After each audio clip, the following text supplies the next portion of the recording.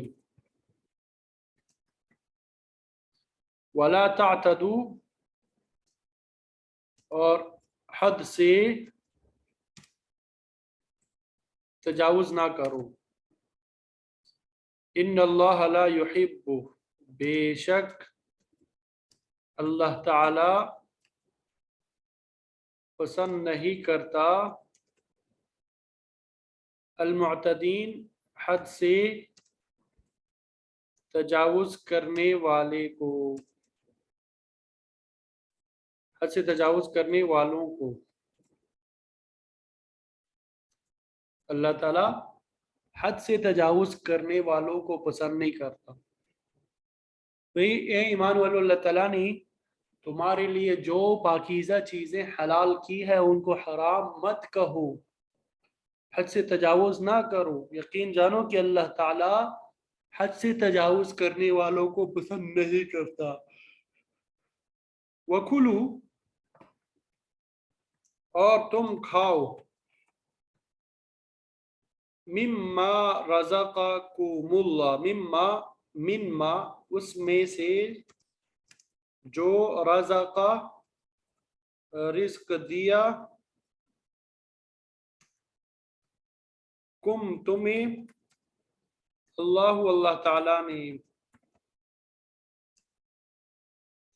یعنی اس میں سے جو رزق دیا تمہیں اللہ تعالیٰ نے حلالا حلال طیباً پاکیزہ، یعنی اللہ تعالیٰ نے تمہیں جو رزق دیا ہے اس میں سے حلال پاکیزہ چیزیں کھاؤ، واتقوا اللہ اور اللہ سے ڈرو، الذی انتم بہ مؤمنون جس پر انتم تم بہ مؤمنون ایمان لانے والے ہو۔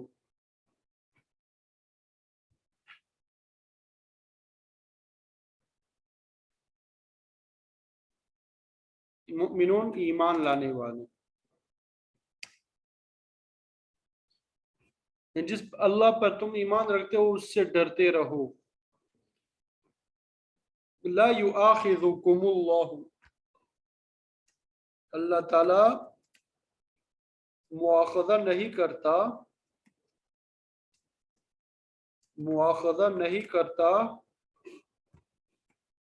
پکڑ نہیں کرتا باللغو لغو قسموں پر، لغو کا معنی ہوتا ہے بیکار، بے فائدہ، فی ایمانکم تمہاری قسموں میں، ولیکن یؤاخذکم اور لیکن مواخذہ کرتا ہے تمہارا بما حققتم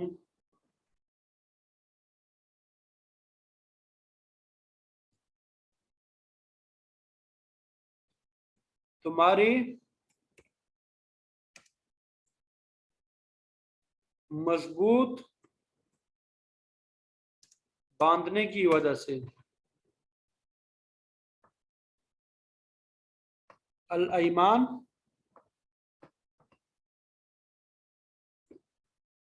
قسموں کو،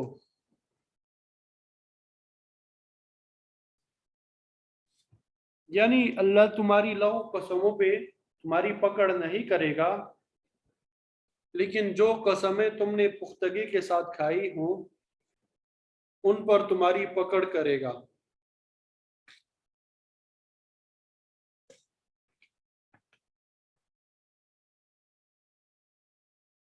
فکفارتہ چنانچہ کفارتہ اس کا کفارہ یہ ہے اطعام کھانا کھلانا ہے، عشرتی 10 مساکین کو من اوسط درمیانی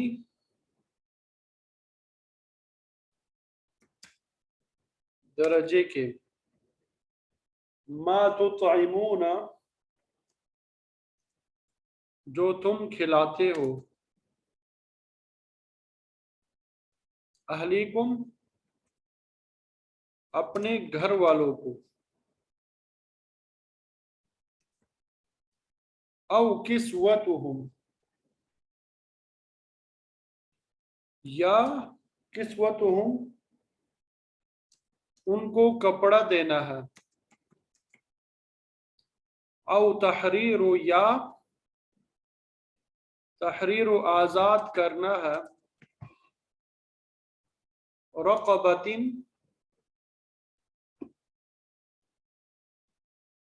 ایک گردن کا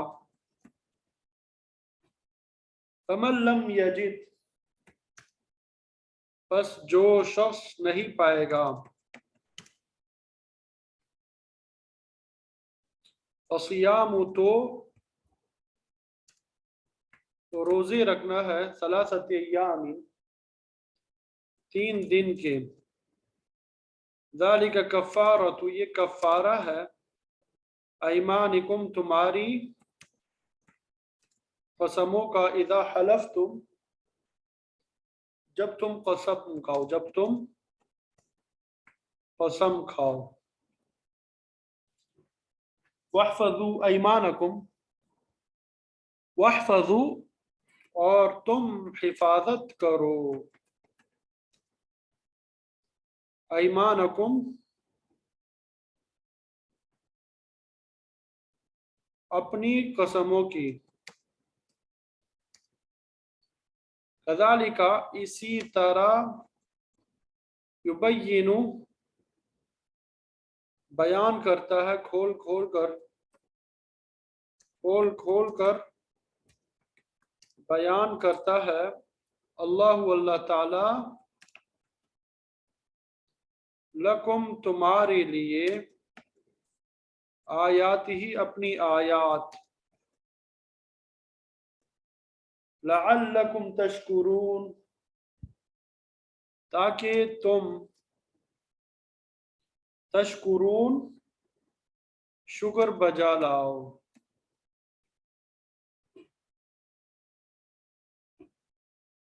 تو فکفارتہ اطعام 10 مساکین تو قسم کا کفارہ یہ ہے کہ 10 مسکینوں کو وہ اوسط درجے کا کھانا کھلاؤ جو تم اپنے گھر والوں کو کھلایا کرتے ہو یا ان کو کپڑے دو یا ایک غلام آزاد کرو ہاں اگر کسی کے پاس ان چیزوں میں سے کچھ نہ ہو تو وہ 3 دن روزے رکھے یہ تمہاری قسموں کا کفارہ ہے جب تم نے کوئی قسم کھا لی ہو اور اسے توڑ دیا ہو اور اپنی قسموں کی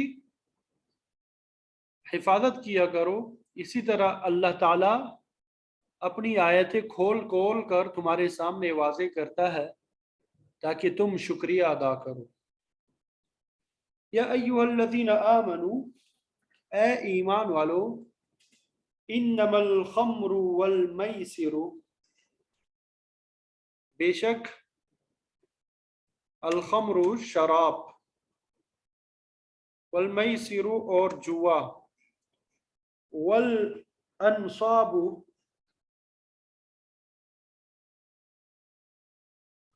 اور مورتیاں بت وغیرہ جو ہوتے والازلام اور فال کے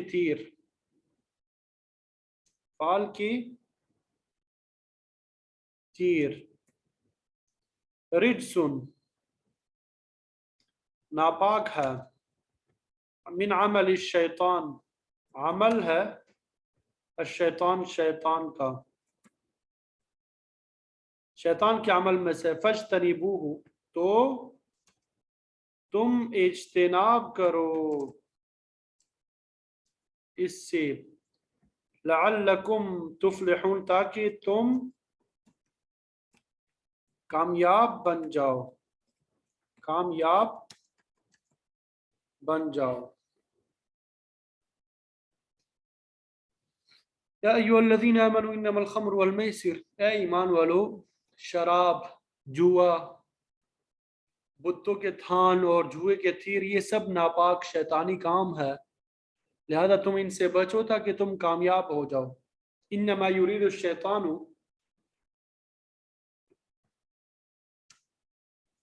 بے شک شیطان چاہتا ہے، ان یوقع کہ وہ ڈھال دے، بینکم تمہارے درمیان، العداوت دشمنی، والبغضاء اور بغض، فی الخمر شراب میں، والمیسر اور جوئے میں، ویصدکم اور وہ روکتا ہے کم تمہیں،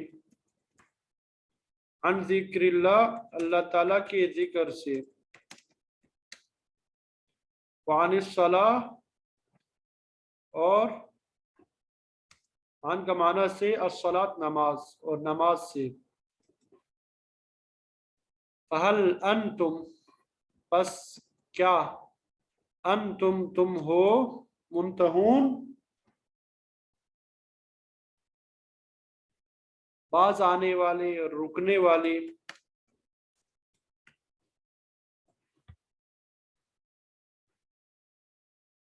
شیطان تو یہی چاہتا ہے کہ شراب جوئے کے ذریعے تمہارے درمیان دشمنی اور بغض کے بیج ڈال دے اور تمہیں اللہ کی یاد اور نماز سے روک دے. اب بتاؤ کہ کیا تم ان چیزوں سے باز آ جاؤ گے؟ وَأَطِيعُوا اللَّهَ وَأَطِيعُوا الرَّسُولَ وَاحْذَرُوا، وَأَطِيعُوا اللَّهَ اور تم اطاعت کرو اللہ تعالیٰ کی، وَأَطِيعُوا الرَّسُولَ اور اطاعت کرو رسول کی، وَاحْذَرُوا اور بچو. فَإِن تَوَلَّيْتُمْ پس اگر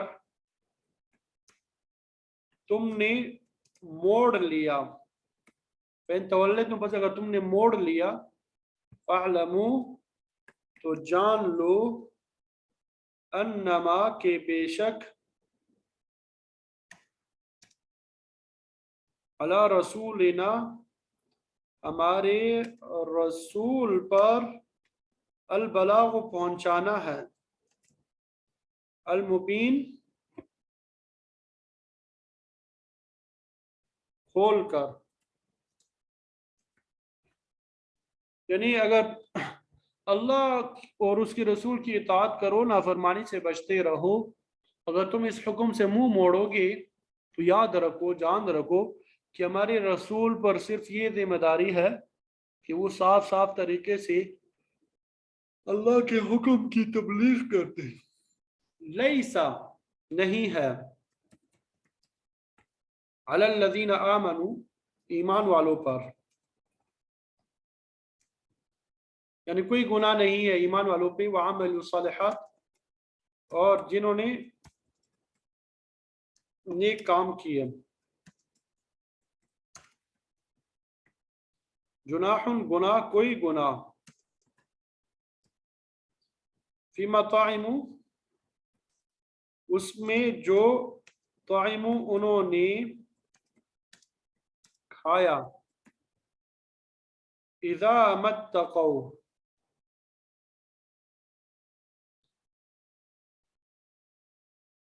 جبکہ وہ بچتے رہیں، وآمنوا اور ایمان رکھیں، وعملوا الصالحات اور نیک عمل کرتے رہیں. ثم اتقوا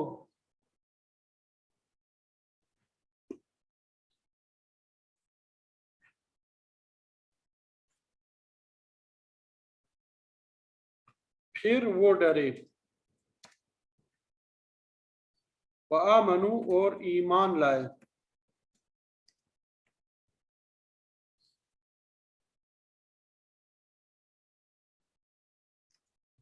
ثم اتقوا پھر وہ ڈرے واحسنوا اور انہوں نے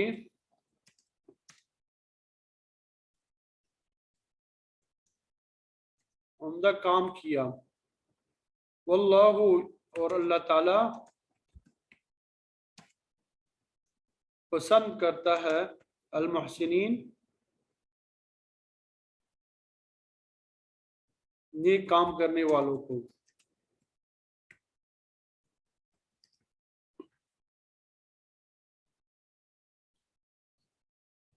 لیس علی الذین آمنوا وعملوا الصالحات تو لوگ ایمان لے آئے ہیں اور نیکی پہ عمل کرتے رہے ان پہ کوئی گناہ نہیں ہے اس کی وجہ سے جو انہوں نے پہلے کھایا پیا ہے بشرطے کہ وہ آئندہ ان گناہوں سے بچتے رہے ایمان رکھے نیک عمل کرتے رہے اور پھر جن چیزوں سے آئندہ روکا جائے ان سے بچا کریں اور ایمان پہ قائم رہے اس کے بعد بھی تقوی اور احسان کو اپنائیں تو اللہ تعالیٰ احسان پر عمل کرنے والوں سے محبت کرتا ہے اللہ تعالیٰ احسان پر عمل کرنے والوں سے محبت کرتا ہے تو یہ ان آیات کا ترجمہ ہے جو آپ کے سامنے بیان کر دیا امید کرتا ہوں یہ ترجمہ سمجھ میں آ گیا ہوگا ترجمہ سمجھ میں آ گیا سب کو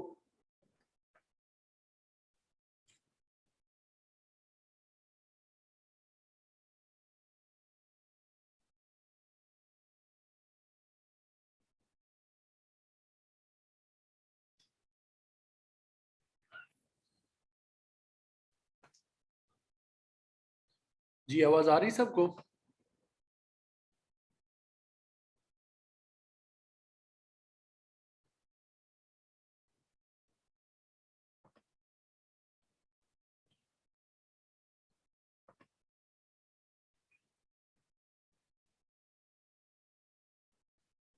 اللہ اکبر کبیرہ والحمد للہ کثیرہ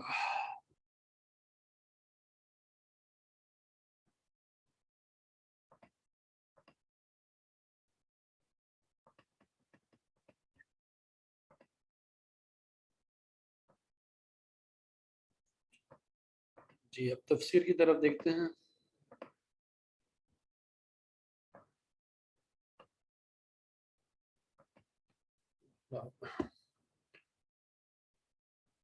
اس سے پہلے اہل کتاب کی جو ہے وہ مذمت بیان کی گئی پھر اللہ تعالیٰ نے ایک خاص گروہ کی تعریف بھی بیان فرمائی جنہوں نے ایمان قبول کیا وہ باصلاحیت لوگ تھے اور اللہ تعالیٰ نے یہ بھی بتا دیا کہ اہل ایمان کے ساتھ بہت زیادہ عداوت رکھنے والے یہودی اور مشرک ہے البتہ نصارہ جو ہے کم عداوت رکھتے ہیں پھر اللہ تعالیٰ نے اس کی دو وجوہات بیان فرمائی کہ نصارہ میں اہل علم دنیا کو چھوڑنے والے اور متواضع لوگ بھی ہے اور جس قوم میں یہ صفات پائی جائے وہ اچھی قوم سمجھی جاتی ہے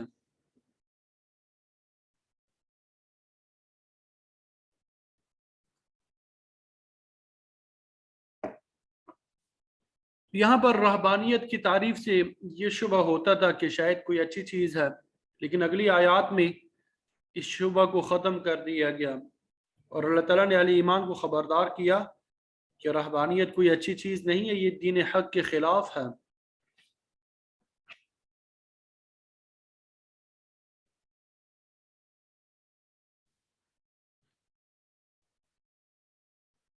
تو یا ایھا الذین آمنوا اے ایمان والو لا تحرموا طیبات ما احل اللہ لکم کہ جو چیزیں اللہ تعالیٰ نے تم پہ حلال قرار دی ہے انہیں حرام مت ٹھہراؤ ولا تعتدوا اور حد سے تجاوز مت کرو ان اللہ لا يحب المعتدین کیونکہ اللہ تعالیٰ حد سے تجاوز کرنے والوں کو پسند نہیں فرماتے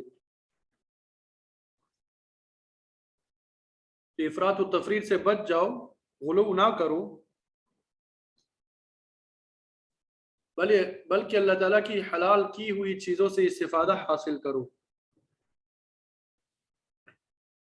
طیبات کا اطلاق حلال یعنی جائز چیزوں پر بھی ہوتا ہے، اور لذیذ یعنی مرغوب چیزوں پر بھی۔ جو چیزیں عام طور پہ انسانی طبیعت کے ساتھ موافقت رکھتی ہے وہ پاکیزہ اور حلال ہے، اور جن سے انسان کی طبیعت جو ہے متنفر ہے وہ حرام اور ناجائز کی فہرست میں داخل ہے۔ تو اللہ تعالیٰ نے پاک اور حلال چیزوں کو حرام قرار دینے سے منع فرمایا۔ مفسرین فرماتے ہیں کہ کسی حلال چیز کو حرام قرار دینے کی 3 مختلف صورتیں ہیں، ہر ایک کے احکام بھی مختلف ہیں۔ نمبر 1، جس چیز کو اللہ تعالیٰ نے حلال قرار دیا کوئی شخص اگر اعتقاداً اس کو حرام سمجھنے لگے تو وہ کافر ہو گیا، یعنی اس کو حرام ہی سمجھنے لگے، عقیدہ ہی حرام سمجھنے کا لگے، یعنی حلال چیز کو حرام سمجھنے کا عقیدہ بنائے تو وہ کافر ہو جاتا ہے۔ اسی طرح اگر کوئی شخص اللہ کی حرام کردہ چیز کو حلال سمجھتا ہے تو وہ بھی دائرہ اسلام سے خارج ہو جاتا ہے۔ اور حلت و حرمت کی دوسری صورت یہ کہ کوئی شخص عقیدے کے دور پہ حلال کو حلال یا حلال کو حرام نہیں سمجھتا لیکن اپنی زبان سے اس چیز کا اقرار کر لیتا ہے، جیسے قسم اٹھا لے کہ اگر میں نے فلاں چیز کھائی تو میرے لیے خنزیر جیسی حرام ہے، تو یہ چیز قسم کے دائرے میں آتی ہے اور اس کا ذکر جو ہے اگلی آیت میں آئے گا۔ بہرحال اگر کسی شخص نے کسی حلال چیز کو استعمال نہ کرنے کی قسم اٹھائی تو اسے چاہیے کہ وہ اپنی قسم توڑ دے اور اس کا کفارہ ادا کرے، اور اگر قسم نہیں اٹھائی ویسی ہی کوئی بیہودہ بات کہہ دی تو اسے توبہ کرنے کا حکم دیا جائے گا، کفارہ نہیں ادا کرنا پڑے گا۔ تو قسم کے الفاظ صریح ہو یا ان سے کسی قسم کا مطلب نکلتا ہو تب بھی کفارہ ادا کرنا ضروری ہوتا ہے۔ آپ صلی اللہ علیہ وسلم نے شہد کے متعلق فرمایا تھا کہ میں استعمال نہیں کروں گا، تو اللہ تعالیٰ کا حکم آ گیا۔ سورہ تحریم 28ویں پارے کی آخری صورت ہے، یا ایھا النبی لما تحرم ما احل اللہ لک، کہ اے نبی علیہ الصلوۃ والسلام آپ ایسی چیز کو اپنے اوپر کیوں حرام قرار دیتے ہیں جو اللہ تعالیٰ نے آپ کے لیے حلال قرار دی ہے۔ اور پھر ساتھ ہی فرمایا قد فرض اللہ لکم تحلۃ ایمانکم، اللہ تعالیٰ نے تمہاری قسموں کا کفارہ مقرر کر دیا ہے، لہذا پاکیزہ چیزوں کو استعمال کرو اور قسم کا کفارہ ادا کرو۔ اور حلت اور حرمت کی تیسری صورت یہ ہے کہ کوئی شخص کسی حلال چیز کو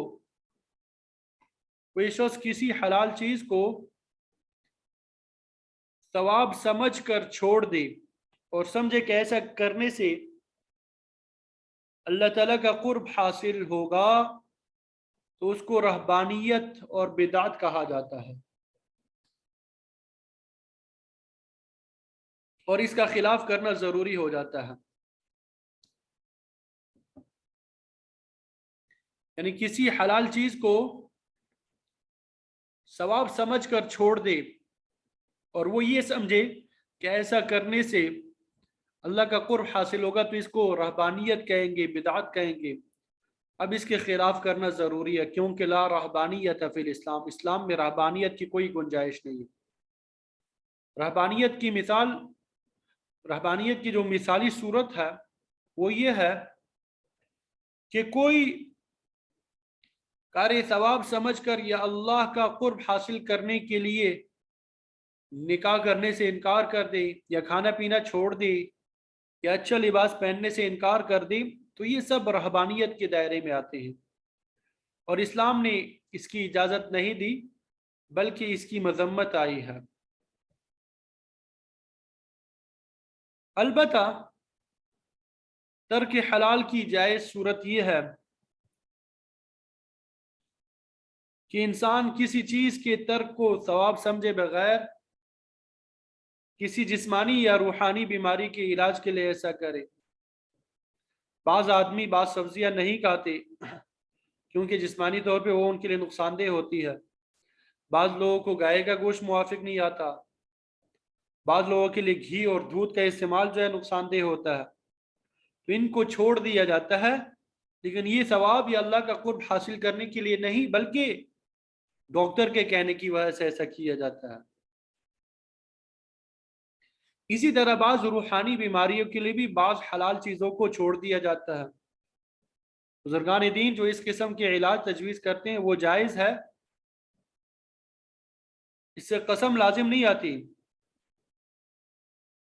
بعض اوقات بزرگ جو ہے عبادت میں انہماک پیدا کرنے کے لیے قلت طعام تجویز کرتے ہیں، لیکن نہ تو وہ طعام کو حرام سمجھتے ہیں اور نہ کم کھانے کو کار ثواب میں داخل کرتے ہیں۔ حضرت تھانوی صاحب رحمۃ اللہ علیہ فرماتے ہیں کہ اس معاملے میں بزرگان دین نے جو طریقہ اختیار کیا ہے اسے اس تیسری صورت پہ محمول کرنا چاہیے۔ یہ بدعت نہیں ہے بلکہ روحانی علاج ہے کہ انسان کھانا کم کر دے یا سادہ لباس پہننے لگے۔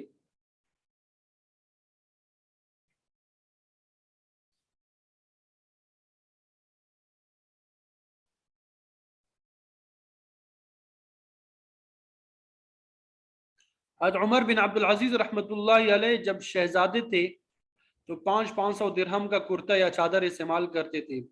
جب مسند خلافت پہ متمکن ہوئے تو آپ کا لباس صرف 2 درہم مالیت کا ہوتا تھا۔ لباس کے بارے میں بخاری شریف کی روایت ہے، البسوا ما شئتم، جیسا چاہو تم لباس پہنو، لیکن وہ تکبر اور اسلاف والا نہیں ہونا چاہیے۔ بعض صحابہ قیمتی لباس پہنا کرتے تھے،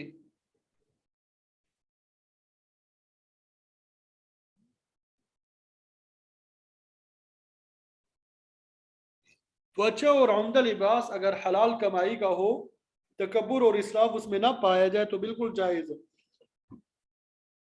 قرآن مجید میں موجود ہے، قل کہہ دیجئے من حرم زینت اللہ التی اخرج لعبادہ والطیبات من الرزق، کہ کس نے حرام کر دیا ہے اللہ کی زینت کو جو اس نے اپنے بندوں کے لیے نکالا ہے، یعنی جائز زینت اختیار کرنا یہ اللہ تعالیٰ نے اپنے بندوں کے لیے نکالا ہے، جائز ہے، تو اس کو کس نے حرام قرار دیا؟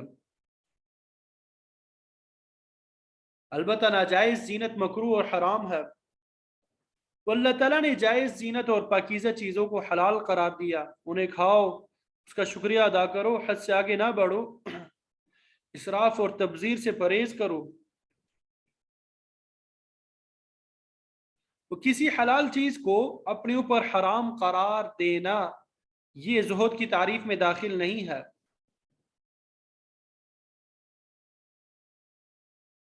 روایت میں آتا ہے کہ دنیا میں زہد اس چیز کا نام نہیں ہے کہ کسی حلال چیز کو حرام قرار دیا جائے، اور نہ مال کو ضائع کرنے کا نام زہد ہے۔ زہد تو یہ ہے کہ جو کچھ تمہارے ہاتھ میں ہے اس پہ زیادہ اعتماد نہ ہو، اس چیز کی نسبت جو اللہ تعالیٰ کے پاس ہے اپنی چیز کو فانی سمجھو، کوئی پائیدار نہیں ہے، وہ جو چیز اللہ تعالیٰ کے پاس ہے وہی مستقل ہے، تو اسی نظریے کا نام زہد ہے۔ فرمایا کہ اے ایمان والو حرام نہ کرو وہ پاکیزہ چیزیں جو اللہ تعالیٰ نے تمہارے لیے حلال قرار دی ہے، اور نہ حد سے بڑھو، کیونکہ یہ چیز اللہ تعالیٰ کو بالکل بھی پسند نہیں ہے۔ پھر آگے فرمایا وَكُلُوا مِمَّا رَزَقَكُمُ اللَّهُ حَلَالًا طَيِّبًا، اور کھاؤ اللہ تعالیٰ نے جو تمہیں روزی دی ہے بشرطے کہ وہ حلال بھی ہو پاک بھی ہو۔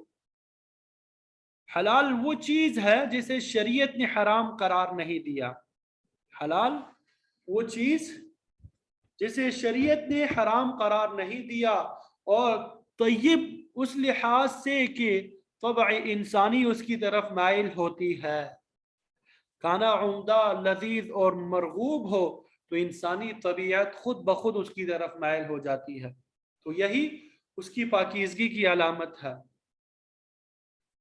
اور اس کے ساتھ یہ بھی ضروری ہے کہ ایسی چیز میں کسی کا حق متعلق نہ ہو۔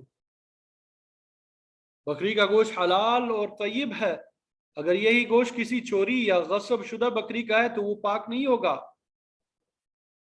بکری کا گوشت صحیح ذبح کے ساتھ بالکل حلال ہے، لیکن جب تک حقدار کو اس کا حق یا اس کا بدلہ نہیں ادا ہوگا، ایسا گوشت ناپاک رہے گا اور اس کا کھانا درست نہیں ہوگا۔ تو طیب چیز میں ظاہری پاکیزگی کا ہونا بھی لازم ہے، گندی اور خبیث چیز کا استعمال جائز نہیں ہے۔ قرآن مجید میں سورہ اعراف میں نبی کی ایک تعریف یہ بھی بیان کی ہے، یحل لهم الطیبات ویحرم علیہم الخبائث، کہ وہ طیب چیزوں کو حلال اور خبیث چیزوں کو حرام قرار دیتا ہے۔ اسی وجہ سے محدثین اور فقہا فرماتے ہیں کہ پکا ہوا سالن جو ہے وہ حلال اور طیب ہے، لیکن اگر وہ گل سڑ جائے، اس میں بدبو پیدا ہو جائے تو وہی سالن مکروہ تحریمی بن جائے گا، کیونکہ وہ جسمانی صحت کے لیے مضر اور بیماری کا باعث ہوگا۔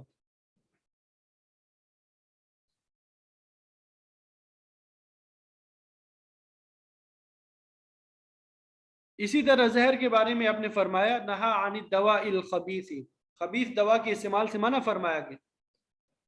زہر جو ہے ناپاک نہیں ہے، لیکن اپنے اثر کے اعتبار سے ہلاک کرنے والا ہے، مہلک ہونے کی وجہ سے خبیث ہے، اس وجہ سے اس کا استعمال جائز نہیں ہے۔ تو شریعت نے جو چیزیں حرام قرار دی ہے ان میں کوئی نہ کوئی جسمانی خرابی ہے یا روحانی خرابی ہے۔ حلال کو حلال اور حرام کو حرام سمجھنا یہ ملت ابراہیمی کا بنیادی اور اہم اصول ہے۔ اگر حلال کو حرام قرار دیا جائے تو مصلحت عامہ خراب ہو جائے گی، سوسائٹی پہ اس کے برے اثرات مرتب ہوں گے۔ اس لیے حلال چیزوں سے استفادہ کرنا چاہیے اور حرام چیزوں سے پرہیز لازم ہے، تو اسی کا نام تقویٰ ہے۔ وَاتَّقُوا اللَّهَ الَّذِي أَنْتُمْ بِهِ مُؤْمِنُونَ، اللہ سے ڈرتے رہو، اس اللہ سے جس کے متعلق تم ایمان رکھتے ہو کہ وہ ہمارا خالق ہے، مالک ہے، حلت اور حرمت کا قانون اسی کے دائرہ اختیار میں ہے، اس کے قانون کی پابندی میں تمہاری ترقی کا راز مضمر ہے، اور قانون کی خلاف ورزی میں تمہاری تنزلی ہے، اس سے تمہاری دنیا اور عاقبت دونوں ضائع ہو جائیں گی۔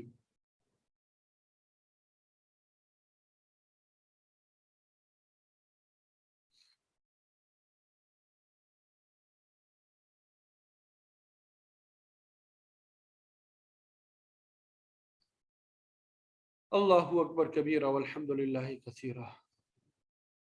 تو بہرحال کسی حلال چیز کو از خود حرام قرار دینا یہ درست نہیں ہے۔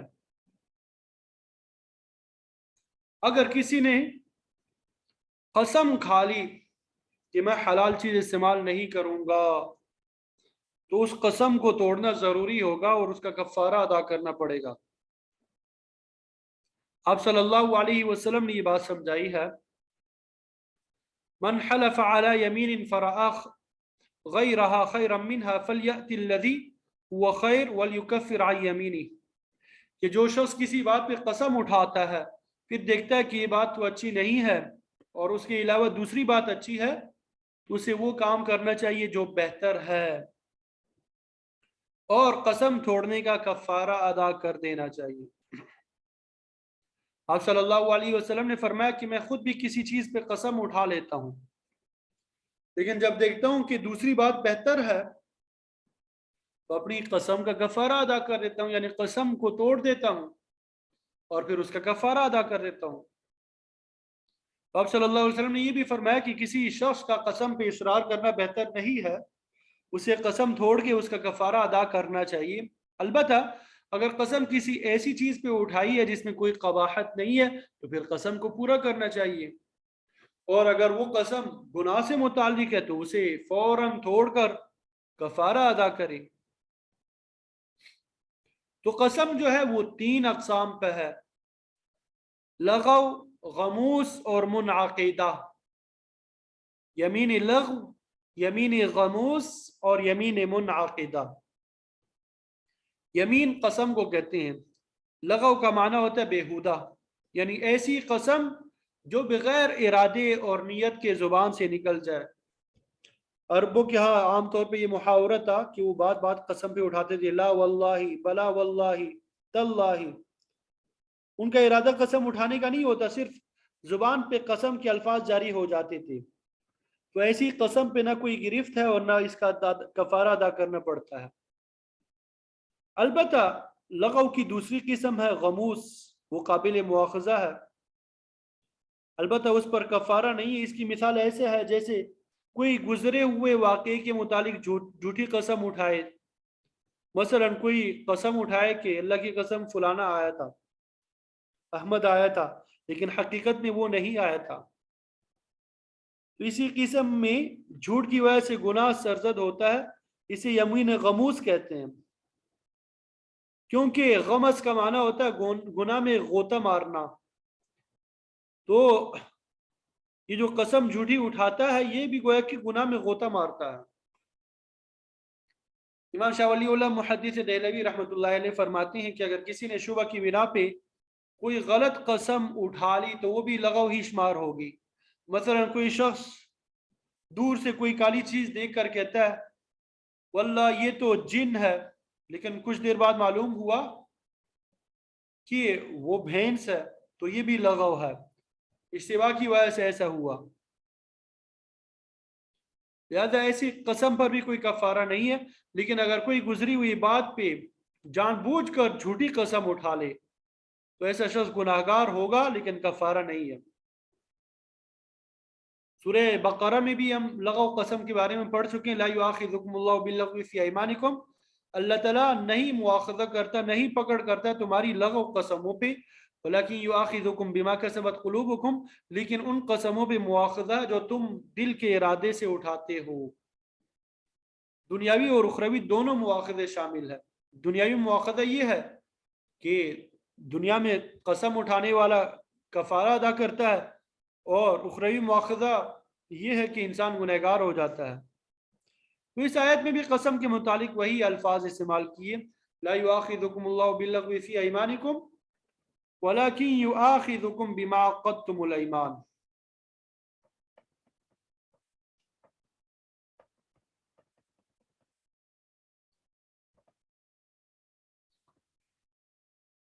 کہ اللہ تعالیٰ تم سے تمہاری بےہودہ قسم کے متعلق مواخذہ نہیں کرتا، لیکن ان قسموں پہ مواخذہ کرتا ہے جو پختہ طریقے یعنی دل کے ارادے سے اٹھاتے ہو۔ تو قسم کی یہی تیسری قسم ہے جسے منعقدہ کہا جاتا ہے۔ اس کی قسم کا تعلق مستقبل سے ہوتا ہے کہ کوئی شخص یوں قسم اٹھائے کہ میں آنے والے زمانے میں فلاں کام کروں گا یا نہیں کروں گا، یعنی اللہ کی قسم میں یہ کام کروں گا یا اللہ کی قسم میں یہ کام نہیں کروں گا۔ تو اگر کوئی شخص یوں قسم اٹھائے کہ میں آنے والے زمانے میں یہ کام کروں گا یا نہیں کروں گا، تو اگر ایسی قسم کسی جائز کام کے لیے ہے اور اس شخص نے قسم کو پورا کر دیا تو اس پہ کوئی گناہ نہیں ہے، لیکن اگر اس جائز قسم کو از خود توڑ دیا ہے تو پھر اس کا کفارہ ادا کرنا ہوگا، جس کا ذکر ابھی آئے گا۔ لیکن اگر یہی قسم کسی ناجائز کام کے لیے ہے تو اس کا توڑنا واجب ہو جاتا ہے۔ تو ایسی قسم کے بارے میں فرمایا فکفارۃ اطعام 10 مساکین، اس کا کفارہ جو ہے 10 مسکینوں اور محتاجوں کو کھانا کھلانا ہے۔ کیسا کھانا؟ من اوسط ما تطعمون اہلیکم، درمیانے درجے کا جو تم اپنے گھر والوں کو کھلاتے ہو۔ مطلب یہ کھانا جو ہے متوسط درجے کا ہو، ایسا نہ ہو کہ بالکل خشک روٹی ہے، اور نہ ہی بہت اعلیٰ درجے کا جس میں کئی قسم کے کھانے ہو۔ متوسط درجے میں عام روٹی سالن آ سکتا ہے جو عام طور پہ لوگ گھروں میں پکاتے ہیں۔ تو 10 مسکینوں کو 2 وقت کا کھانا کھلانا ہوگا، چاہے گھر بلا کے کھلا دے یا ان کے گھر پہنچا دے، اور مسکین میں وہ لوگ شمار ہوں گے جو زکوٰۃ کے مستحق ہے۔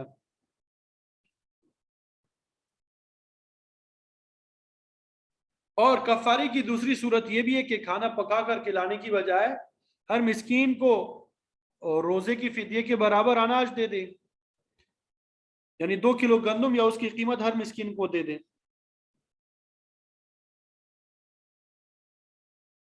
تو یہ کفارے کی پہلی صورت ہوئی۔ دوسرا طریقہ وہ کسوتوں، یا ان 10 مسکینوں کو کپڑا پہنا دے۔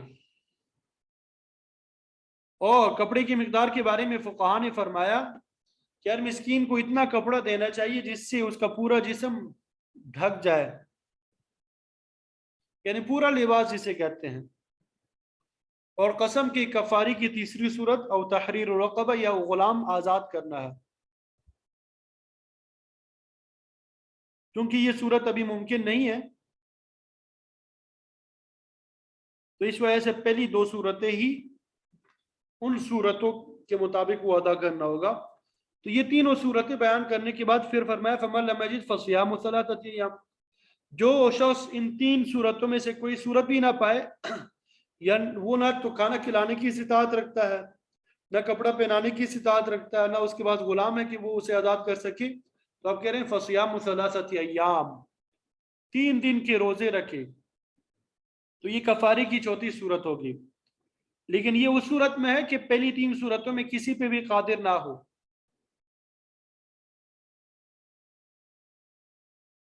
عبداللہ ابن عباس رضی اللہ تعالیٰ عنہ، عبداللہ ابن مسعود رضی اللہ تعالیٰ عنہما کی روایت میں آتا ہے فصیام ثلاثۃ ایام متتابعات، ان کی یہ 3 روزے متواتر رکھنا ہوں گے، ان کے درمیان وقفہ نہیں ہوگا۔ لیکن رمضان کے روزوں کی قضا میں ایسی پابندی نہیں ہے۔ پھر آگے فرمایا ذالک کفارۃ ایمانکم، یہ تمہاری قسموں کا کفارہ ہے۔ اب سوال یہ ہوتا ہے کہ کفارہ قسم توڑنے سے پہلے ادا کرنا چاہیے یا بعد میں؟ امام شافعی صاحب رحمۃ اللہ علیہ تو فرماتے ہیں کہ کفارہ قسم توڑنے سے پہلے ادا کرنا چاہیے، اگر پہلے ادا کر لیا جائے تو بھی ادا ہو جائے گا۔ لیکن امام اعظم ابو حنیفہ رحمۃ اللہ علیہ فرماتے ہیں کہ پہلے قسم توڑے اس کے بعد کفارہ ادا کرے۔ تو فرمایا کہ یہ کفارہ ہے تمہاری قسموں کا، اذا حلفتم، جب تم قسم اٹھا بیٹھو، واحفظوا ایمانکم، اور اپنی قسموں کی حفاظت کرو، یعنی قسم اٹھانا کوئی اچھی بات نہیں ہے، اس سے بچنے کی کوشش کرنی چاہیے۔ اور اگر کسی معاملے میں گواہ موجود نہ ہو اور قسم کے بغیر کوئی چارہ کار نہیں ہے تو پھر اس کی اجازت بھی ہے، اس کا پورا کرنا بھی ضروری ہے۔ اگر قسم اٹھا کے توڑ دی جائے تو اس کو کفارہ کی ادائیگی لازم ہو جائے گی۔ اور قسم کی حفاظت کا یہ مطلب ہے کہ اس کے ساتھ ساتھ اس بات کا بھی خیال رہے کہ قسم صرف اللہ کے نام کی کہی جا سکتی ہے، اس کے علاوہ کسی دوسرے کے نام کی قسم درست نہیں ہے۔ مثلا تمہارے سر کی قسم، ماں کی قسم، فلانے کی قسم، یہ جائز نہیں ہے۔ اور اس کی وجہ یہ کہ جو آدمی قسم اٹھاتا ہے اس کے بعد دلیل نہیں ہوتی اور نہ وہ گواہ پیش کر سکتا ہے، تو فریق کے ثانی کو یقین دلانے کے لیے قسم اٹھاتا ہے، تو وہ اللہ تعالیٰ کا نام لے کے یا اس کی کوئی صفت بیان کر کے بات کرتا ہے، اگر وہ غلط بیانی کرتا ہے تو اس اللہ تعالیٰ کی سزا سے نہیں بچ سکے گا جو ہر چیز کو جانتا ہے۔ کذالک یبین اللہ لکم آیاتی، اسی طرح اللہ تعالیٰ بیان کرتا ہے تمہارے لیے اپنی آیتیں، یعنی حلت اور حرمت کی احکام، لعلکم تشکرون، تاکہ تم اللہ تعالیٰ کی نعمتوں کا شکریہ ادا کرو کہ اس نے تمہیں جہالت سے نکال کر واضح راستہ بتا دیا کہ فلاں فلاں مشکل کا فلاں فلاں حل ہے، تو ان احکام کے ذریعے تم گناہ سے بچ سکتے ہو اور اپنے آپ کو پاک کر سکتے ہو۔ تو ان احکام پہ عمل کر کے اللہ تعالیٰ کی نعمتوں کا شکریہ ادا کرو۔ تو کھانے پینے کی چیزوں کی حلت اور حرمت کا ذکر اس صورت میں خاص طور پہ کیا گیا۔ پھر اس کے بعد فرمایا یا ایھا الذین آمنوا انما الخمر والمیسر، اے ایمان والو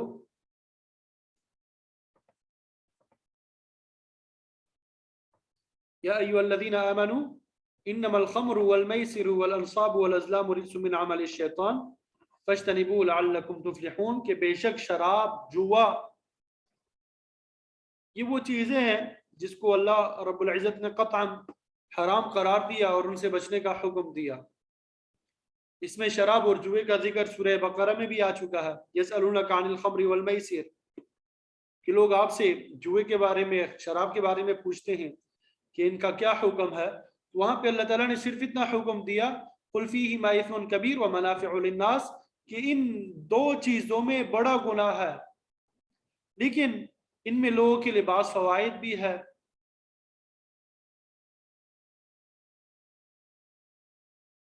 نقصانات اور گناہ کا ذکر تو ابھی اگلی آیت میں آ رہا ہے۔ تاہم شراب کا ایک فائدہ یہ ہے کہ جسم میں حرارت پیدا کرتی ہے، خون میں جوش پیدا ہوتا ہے، انسانی جسم کے لیے سردی سے بچاؤ کا ذریعہ بنتا ہے۔ اسی طرح جوئے میں بغیر مشقت مال حاصل ہوتا ہے انسان کو۔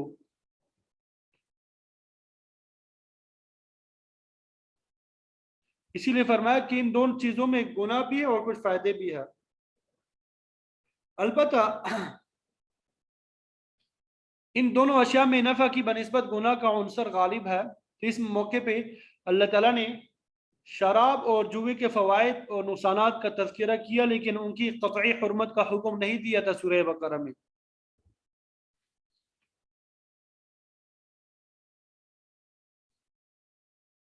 اور اس سے پہلے سورہ نحل میں بھی بعض پھلوں کا ذکر کر کے اللہ تعالیٰ نے فرمایا تتخذون منہ سکرا ورزقا حسنا، کہ تم ان پھلوں سے نشاور اشیاء یعنی شراب اور اچھا رزق بناتے ہو، لیکن حلت اور حرمت کا ذکر نہیں ہوا۔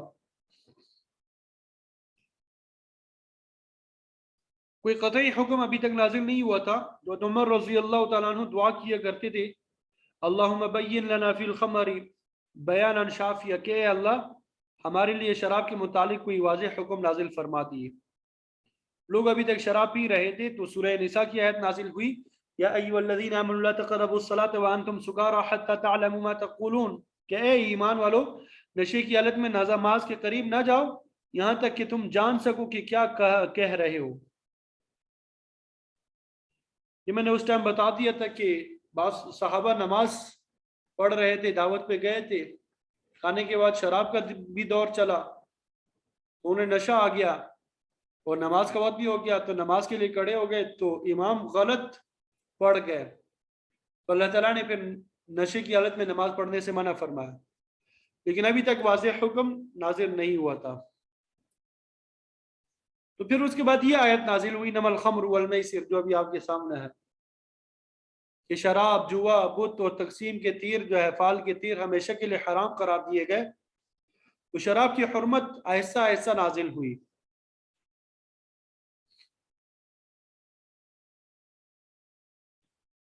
پہلے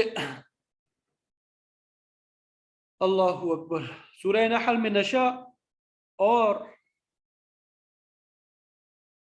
دیگر اشیاء کی تیاری کی طرف اشارہ کیا، پھر شراب اور جوئے میں فائدہ اور نقصان دونوں عنصر بتائے گئے اور بتایا گیا کہ نقصان جو ہے فائدے سے زیادہ ہے۔ دوسرے نمبر پہ نماز کی حالت میں اس سے منع فرمایا گیا اور پھر بالآخر اس سے منع کیا گیا۔ پھر آپ صلی اللہ علیہ وسلم نے شراب کے برتنوں کو استعمال کرنے سے بھی منع فرمایا، مٹکے اور پینے پلانے والے اور دیگر سب جتنے برتن تھے ان سب کو دوڑ دیا گیا۔ آپ نے فرمایا کہ کل مسکر حرام، کہ ہر نشاور چیز حرام ہے۔ الخمر جماع الاثم، شراب تمام گناہوں کو جمع کرنے والا ہے۔ جو شخص شراب پیتا ہے وہ دنگا فساد کرتا ہے، قتل اور زنا کا مرتکب ہوتا ہے اور برائیاں انجام دیتا ہے، تو اس وجہ سے اس کو جامع الاثم کہا گیا۔ تو فرمایا کہ شراب اور جوا والانصاب والازلام، بت اور فال کے تیر جو ہے یہ کیا ہے؟ رجسن، ناپاک ہے، من عمل الشیطان، شیطانی اعمال ہے۔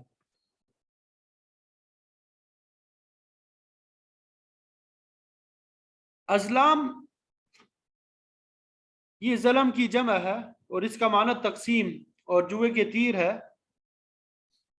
اس سے پہلے بھی ہم اس کو پڑھ چکے وَأَن تَسْتَقْسِمُوا بِالْأَزْلَامِ کہ تم تیروں کے ذریعے کوئی چیز تقسیم کرو. تیروں کا استعمال دو طریقوں سے ہوتا تھا. قسمت کا حال معلوم کرانے کے لیے کاہن لوگ یہی تیر استعمال کرتے تھے.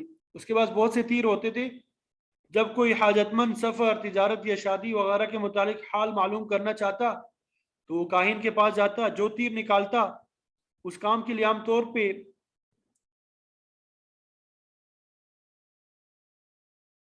3 تیر استعمال کیے جاتے تھے.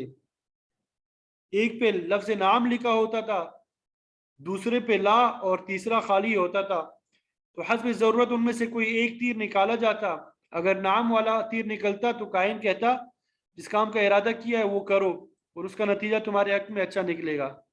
اگر لا والا تیر نکلتا تو اس شخص کو اس کام سے منع کر دیا جاتا کہ یہ تمہارے لیے بہتر نہیں ہے. اور اگر خالی تیر نکل آتا تو پھر معاملے کو موقوف کر دیتے اور آئندہ موقع پہ دوبارہ تیر نکلواتے. تو تیروں کے استعمال کی ایک صورت یہ تھی، اور دوسری صورت یہ تھی کہ کل 10 تیروں میں سے 7 تیروں پر 1 سے لے کے 7 تک نمبر لکھے ہوتے اور 3 تیر خالی ہوتے تھے. اور یہ عام طور پہ قحط کے زمانے میں کرتے تھے کہ کوئی 10 آدمی مل کے اونٹ خریدتے، پھر اس کو ذبح کر کے اس کے گوشت کے 10 برابر حصے کرتے. اونٹ میں حصے دار ایک ایک کر کے تیر نکالتے. جس کے نام پہ جتنے نمبر کا تیر نکل آتا وہ گوشت کے اتنے حصے لے جاتا. تو اس طرح بعض حصے داروں کو حصے سے زیادہ گوشت مل جاتا اور بعض بالکل محروم رہ جاتے. تو حصہ پانے والے گوشت خود بھی استعمال کرتے اور غربا میں بھی تقسیم کرتے. حصہ سے محروم رہنے والے ترغیب دیتے کہ چلو دوبارہ اونٹ خریدیں اور ذبح کریں. پھر ایسے ہی کرتے، بعض کو حصہ مل جاتا اور بعض محروم رہ جاتے. تو اس طرح یہ سلسلہ جاری رہتا. تو اللہ تعالیٰ نے اس قسم کے جوئے کے تیروں کو بھی حرام قرار دیا. فرمایا کہ رجس من عمل الشیطان، یہ گندا اور شیطانی کام ہے، اس سے بچ دو تاکہ تمہیں فلاح نصیب ہو. عربی زبان میں رجس اس گندی اور ناپاک چیز کو کہا جاتا ہے جس سے فطرت سلیمہ اور عقل سلیمہ نفرت کرے. تو اس آیت میں جن 4 چیزوں کا ذکر کیا گیا ہے تو قابل نفرت امور ہے، شیطانی اعمال ہے. اگرچہ یہ سب کام انسان ہی انجام دیتے لیکن ان میں برائی کی وجہ سے مجازاً انہیں شیطانی کام کہا گیا، کیونکہ شیطان کے وسوسے ہی کی وجہ سے انسان ان برے کاموں کی طرف رغبت کرتا ہے اور ان کاموں پہ شیطان خوش بھی ہوتا ہے. اس وجہ سے انہیں شیطانی اعمال کہا گیا. خود پرستی تو ویسے ہی حرام ہے. پھر آگے فرمایا انما یرید الشیطان ان یوقع بینکم العداوۃ والبغضاء فی الخمر والمیسر، کہ شیطان چاہتا ہے کہ تمہارے درمیان شراب اور جوئے کے ذریعے عداوت اور نفرت ڈال دے. جب انسان نشے میں ہوتا ہے، گالی گلوچ بکتا ہے، جس کی وجہ سے دوسرے کے دل میں نفرت کا پیدا ہو جانا، یہ قدرتی امر ہے. جوئے میں بھی ایسا ہی ہے، ہارنے والے کے دل میں جیتنے والے کے خلاف نفرت پیدا ہو جاتی ہے. وہ کوشش کرتا ہے کہ اس طرح اس سے بازی جیت لے. تو اس طرح عداوت اور دشمنی کا یہ سلسلہ جاری ہوتا ہے. پھر فساد ہوتا ہے، لڑائی ہوتی ہے، ایک دوسرے کی بے عزتی ہوتی ہے. تو فرمایا کہ شراب اور جوئے کے ذریعے شیطان تمہارے درمیان عداوت اور نفرت پیدا کرنا چاہتا ہے. اور اس کا دوسرا عمل یہ ہوتا ہے وَيَصُدَّكُمْ عَنْ ذِكْرِ اللَّهِ وَعَنِ الصَّلَاةِ، وہ چاہتا ہے کہ تمہیں اللہ کے ذکر اور نماز سے روک دے. تو شراب پینے والا تو ویسے ہی نماز کے قریب نہیں جا سکتا، اور جو بھی ایسی بری عادت ہے کہ اس میں مگن ہو کے انسان فرائض تک بھول جاتا ہے. کھیلنے والے کھیل میں مگن رہتے ہیں حتیٰ کہ اذان ہو جاتی ہے، نماز کا وقت گزر جاتا ہے، وہ اپنے کھیل میں مشغول رہتے ہیں، تو انہیں اللہ کے ذکر کی فکر نہیں رہتی، نہ نماز کا خیال رہتا ہے. اور شیطان کا مقصد بھی یہی ہے کہ انسان کو اس کے فرائض سے روک دے. تو جب فرمایا کہ یہ شراب نوشی، جوا، یہ شیطانی فعل ہے، اس میں کوئی شبہ نہیں ہے. فَهَلْ أَنْتُمْ مُنْتَهُونَ، بس کیا تم باز آ جاؤ گے؟ شراب اور جوے کے متعلق اللہ تعالیٰ نے اپنا آخری حکم صادر فرما دیا، تو اب ان کو جاری رکھنے کا کوئی بہانہ باقی نہیں رہا. تو جو اب بھی باز نہیں آئے گا وہ گناہ کبیرہ کا مرتکب ہوگا.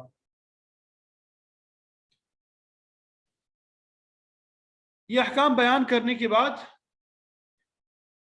اللہ تعالیٰ نے فرمایا واطیعوا اللہ واطیعوا الرسول کہ اللہ اور اس کے رسول کی اطاعت کرو اور ان کی نافرمانی سے بچتے رہو اور ان احکام کی تعمیل میں کوتاہی نہ کرو، ان احکام کی تعمیل میں کوتاہی نہ کرو۔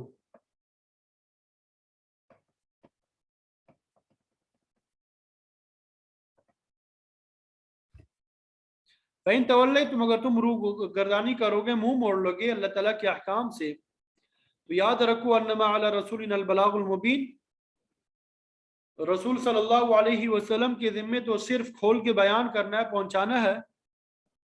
ہمارا رسول ہمارے احکام تک پہنچا دے گا، پھر ان کے تعمیل کے متعلق ہم خود مواخذہ کر لیں گے۔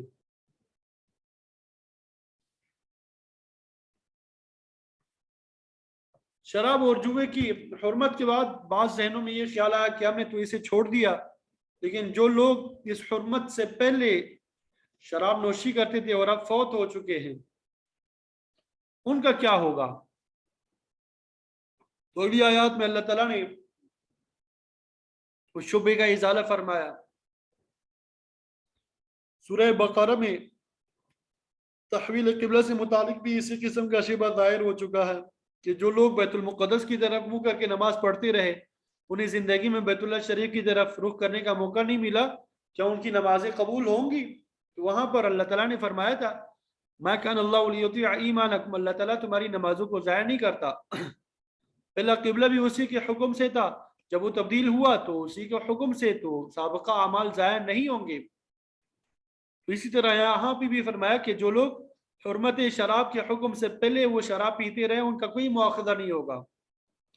لَيْسَ عَلَى الَّذِينَ آمَنُوا وَعَمِلُوا الصَّالِحَاتِ جُنَاحٌ فِيمَا طَعِمُوا، کہ جو لوگ اس سے پہلے ایمان لانے والے اور اچھے اعمال انجام دینے والے ہیں، انہیں ان کے کھانے یعنی اس حالت میں شراب نوشی پہ کوئی گناہ نہیں ہے، اذا متقوا، جب کہ وہ ڈرتے رہے اور کفر شرک سے بچتے رہے، وآمنوا وعملوا الصالحات، ایمان لائے اور اعمال صالحہ انجام دیے۔ پھر فرمایا ثم اتقوا وآمنوا، پھر وہ ڈرتے رہے اور ایمان پہ قائم رہے، ثم اتقوا واحسنوا، پھر وہ ڈرتے رہے اور ان کے دل میں اللہ تعالیٰ کے احکام کی خلاف ورزی کا جو خوف طاری رہا، انہوں نے نیکی کے کام سر انجام دیے۔ یہاں پہ اتقا کا لفظ جو ہے 3 دفعہ استعمال ہوا۔ پہلے تقوی کا مقصد یہ ہے کہ انسان اعتقاد میں پختہ رہے، دوسرے تقوی سے مراد یہ کہ انسان محرمات کی پابندی اختیار کرے، اور تیسرے تقوی کا مطلب یہ ہے کہ انسان تقوی پہ مستقیم رہے، اور آخر پہ فرمایا احسنو، کہ ایمان اور اسلام کے بعد نیکی کا آخری درجہ ہے۔ حدیث جبریل میں آپ صلی اللہ علیہ وسلم نے احسان کا معنی یہ بتا دیا، ان تعبد اللہ کانک ترا، کہ تم اللہ کی عبادت اس خلوص اور انہماک کے ساتھ کرو گویا کہ اللہ تعالیٰ کو اپنی آنکھوں سے دیکھ رہے ہو۔ فَإِن لَمْ تَكُنْ تَرَاهُ فَإِنَّهُ يَرَاكَ، اگر تم پہ اللہ تعالیٰ کو دیکھنے کی کیفیت طاری نہ ہو سکے تو کم از کم یہ سمجھ لو کہ وہ تمہیں ضرور دیکھ رہا ہے۔ وہ احسان سے مراد اعلیٰ درجے کی نیکی ہے جو پورے خلوص کے ساتھ انجام دی جائے۔ تو اللہ تعالیٰ نے فرمایا کہ جن لوگوں کو ایمان کی دولت نصیب ہوئی، پھر انہوں نے نیکی کے کام نہایت خلوص کے ساتھ انجام دیے، اگر انہوں نے تحریم سے پہلے کوئی ایسا کام کیا تو ان پہ کوئی گناہ نہیں ہے۔ واللہ یحب المحسنین، اللہ تعالیٰ کو نیکی کے کام کرنے والے لوگ بہت محبوب ہے۔ اللہ تعالیٰ کی نگاہ میں اعلیٰ درجے کی نیکی کرنے والے لوگ جو ہے وہ بہت پسندیدہ ہے۔ اللہ تعالیٰ ہم سب کو بھی نیکی کرنے والا بنائے، اللہ تعالیٰ کا محبوب بندہ بنائے۔ وآخر دعوانا ان الحمد للہ رب العالمین۔